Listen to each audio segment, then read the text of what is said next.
सो दोस्तों welcome to money stocks. तो इस वीडियो के अंदर मल्टीपल स्टॉक्स के बारे में हम लोग बात करेंगे। तो चलिए सबसे पहले हम लोग बात करेंगे डीमार्ट के बारे में। तो डीमार्ट का आज के दिन Q1 का रिजल्ट्स आने वाला था और करंट बेसिस की पर आ चुका है, रिपोर्ट्स हमें नज़र आई है। तो चलिए किस तरह से कंपनी ने परफॉर्म किया है चलिए हम लोग बात कर लेते हैं। यहाँ जितने भी आपको नंबर्स निकल के आ रहे हैं रुपीज़ एंड करोड्स के अंदर, ये सभी नंबर्स नज़र आ रहे हैं।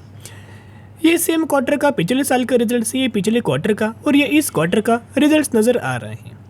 जहाँ अगर आप दोस्तों कंपनी का सबसे पहले अगर अभी इसका नेट प्रॉफिट के बारे में नेट इनकम के बारे में अगर आप देखोगे तो नेट इनकम पिछले साल 10,070 करोड़, पिछले क्वार्टर में 10,627 करोड़, इस क्वार्टर में 11,904 करोड़। जहाँ अगर आप ईयर बेसिस भी कंपेयर करेंगे एंड क्यूएन के बेसिस भी कंपेयर करेंगे, बहुत ही शानदार तरीके से कंपनी ने क्यूएन के बेसिस की पर एंड वाई बेसिस की पर परफॉर्म किया। फिर कंपनी का अगर आप एक्सपेंसेस देखोगे तो एज यूजुअल अगर कंपनी का इनकम बढ़ता है तो कंपनी के एक्सपेंसेस एक फ्यूचुअल खर्चे जो कंपनी स्पेंड करता है अपने बिजनेस के अंदर, उसके अंदर भी आपको जंप नज़र आ जाती है। फिर कंपनी का अगर आप प्रॉफिट बिफोर टैक्स के बारे में यहाँ अगर आप देखोगे तो कंपनी का जो पैट है प्रॉफिट बिफोर टैक्स पिछले साल 875 करोड़, पिछले क्वार्टर में 624 करोड़, इस क्वार्टर में 897 करोड़। जहाँ ईयर बेसिस जंप है एंड क्यूएन की बेसिस भी जंप नज़र आ चुकी है, यानी कहीं ना कहीं कंपनी ने क्वार्टर ऑन क्वार्टर बेसिस भी और ईयर बेसिस भी अच्छे खासा डिसेंट तरीके से परफॉर्म किया है। फिर अगर आप इस कंपनी का प्रॉफिट फॉर द पीरियड के बारे में अगर आप देखोगे तो पिछले साल 642 करोड़, पिछले क्वार्टर में 460 करोड़, इस क्वार्टर में 658 करोड़।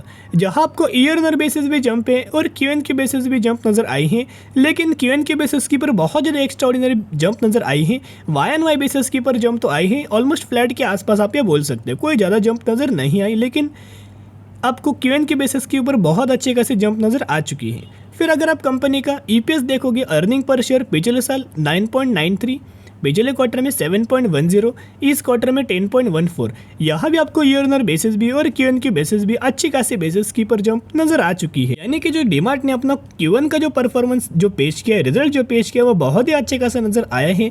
तो कोई हमें कंपनी के अंदर गिरावट दोस्तों नहीं होने वाली, मार्केट से बहुत अच्छे खासे रिएक्ट हमें कर सकता है, क्योंकि क्यूएन के बेसिस भी कंपनी ने अच्छा खासा परफॉर्म किया है एंड वाई बेसिस की पर भी कंपनी ने हमें अच्छा ही परफॉर्म किया है। अभी ये देखना बहुत ज़्यादा मंडे को जरूरी है कि कंपनी का जो एक्सपेक्टेशंस था या फिर मार्केट का जो एक्सपेक्टेशंस था वो क्या कंपनी ने फुलफिल किया है। अगर मार्केट का एक्सपेक्टेशन कंपनी फुलफिल करेगा तो बहुत ही शानदार तरीके से जंप हमें मंडे के दिन आपको डीमार्ट के अंदर नजर आ सकती है। तो चलिए अभी हम बात करेंगे इन्फोसिस लिमिटेड के बारे में। तो बेसिकली इन्फोसिस का अगर आप कल के दिन का परफॉर्मेंस देखोगे तो ऑलमोस्ट 4.5 से लेके 5% की जंप हमें इन्फोसिस इस कंपनी के अंदर नजर आ चुका है। कल ही के दिन बहुत ही शानदार तरीके से मोमेंटम जनरेट हुआ, वॉल्यूम्स हमें जनरेट हुआ और वही लाख ऑफ वॉल्यूम्स के द्वारा, यानी कि huge amount of volume develop होने के बाद ही ह्यूज अमाउंट ऑफ जंप हमें इन्फोसिस के अंदर नजर आ चुकी है। यानी कि बेसिकली अगर आप देखोगे हर एक आईटी सेक्टर की जो कंपनी थी उसके अंदर कल के दिन हमें जंप नजर आई थी। रीजन मैंने आपके साथ पहले दोस्तों शेयर किया था कि मार्केट को पहले से ही पता है कि जो आईटी सेक्टर का जो रिजल्ट्स हमें आने वाला है वो बिल्कुल भी अच्छे आने के आसार नहीं हैं, लेकिन मार्केट के एक्सपेक्टेशंस को ये सभी कंपनीज हमें फुलफिल कर रही है। तो सभी कंपनीज अगर फुलफिल करेगी तो आईटी सेक्टर के अंदर शानदार तरीके से रैली नजर आ जाएगी। वही अगर आप पिछले एक महीने का दोस्तों परफॉर्मेंस देखोगे इन्फोसिस का, तो पिछले एक महीने में 10.5% तक की रैली नजर आ चुकी है। अभी दोस्तों अभी तक अगर आप देखोगे तो हमें टीसीएस ने अपना रिजल्ट परफॉर्म किया, उसके बाद टीसीएस के अंदर भी जंप नज़र आई, दूसरे आईटी कंपनीज के अंदर भी जंप नज़र आई, एचएल टेक ने अपना रिजल्ट परफॉर्म किया तो उसके बाद हमें एचएल टेक के अंदर भी जंप आई, टीसीएस के अंदर भी जंप आई और दूसरी कंपनीज के अंदर जैसे विप्रो इन्फोसिस के अंदर भी जंप आई। अभी तक हमने दोस्तों बेसिकली इन्फोसिस का अभी तक रिजल्ट हमें परफॉर्म नहीं हुआ है। तो रिजल्ट जब इन्फोसिस या परफॉर्म कर सकते उससे पहले शानदार तरीके से तो जंप आ ही सकती है, लेकिन जब खुद इन्फोसिस अपना रिजल्ट पेश करेगी सिमिलर तरीके से जो रिजल्ट हमें नजर आएगा इसके द्वारा भी ह्यूज अमाउंट ऑफ जंप और हमें इन्फोसिस के अंदर आने का आसार नजर आ रहा है। यानी कि बेसिकली जंप अच्छी खासी बेसिस की पर हमें इन्फोसिस के अंदर 20 जुलाई के दिन नजर आ सकती है, क्योंकि आप सभी को पता है कि 20 जुलाई को इन्फोसिस का Q1 का रिजल्ट आने वाला है। और जिस तरह से टीसीएस ने, एचएल टेक ने अपना रिजल्ट हमें परफॉर्म किया है, विप्रो ने अपना रिजल्ट दोस्तों परफॉर्म किया है, क्यूएन के बेसिस की पर हमें इम्पैक्ट नजर आया। And Y and Y basis के ऊपर बहुत अच्छा परफॉर्म किया। इन तीनों कंपनीज का तो रिजल्ट सिमिलर तरीके से आया है, तो इन्फोसिस का भी सिमिलर तरीके से रिजल्ट आ सकता है। लेकिन इस तरीके से अगर इन्फोसिस भी रिजल्ट परफॉर्म करेगी तो मार्केट भी इसे अच्छा खासा पॉजिटिविटी के अंदर रिएक्ट करेगा और इन्फोसिस के अंदर भी शानदार तरीके से रैली हमें नजर आ सकती है। बहुत सारे लोगों का सवाल है कि हमें फ्राइडे के दिन तेजी आया, थर्सडे के दिन तेजी आया, वेडनेसडे के दिन तेजी आया, तो क्या मंडे के दिन हमें तेजी आ सकता है? जो आने वाला जो वीक होने वाला है जो मंडे, तो मंडे के दिन क्या तेजी आ सकता है? तो दोस्तों अच्छी खासी रैली हमें मंडे के दिन भी आपको नजर आ सकती है। अगर आप ये इन्फोसिस लिमिटेड एडीआर देखोगे, जैसे कि Infosys limited Indian stock market के अंदर कंपनी लिस्टेड है, वैसे ही Infosys limited ADR New York stock exchange के अंदर ये कंपनी लिस्टेड है, जो कि डॉलर्स के अंदर यूएसडी के अंदर ट्रेड करते हैं।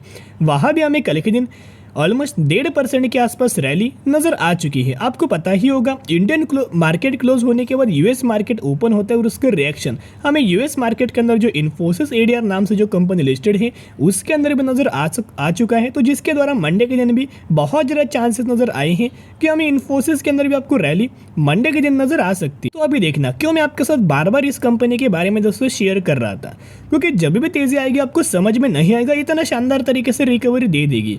अभी जिन लोगों ने 1250 रुपए के ऊपर बाइंग किया है उनको बेनिफिट मिल रहा होगा, जिन लोगों ने 1300 रुपए के आसपास बाइंग किया है उन लोगों को बेनिफिट मिल रहा होगा, जिन लोगों ने 1350 रुपए के भी आसपास बाइंग किया है उन लोगों को भी बेनिफिट मिल रहा होगा।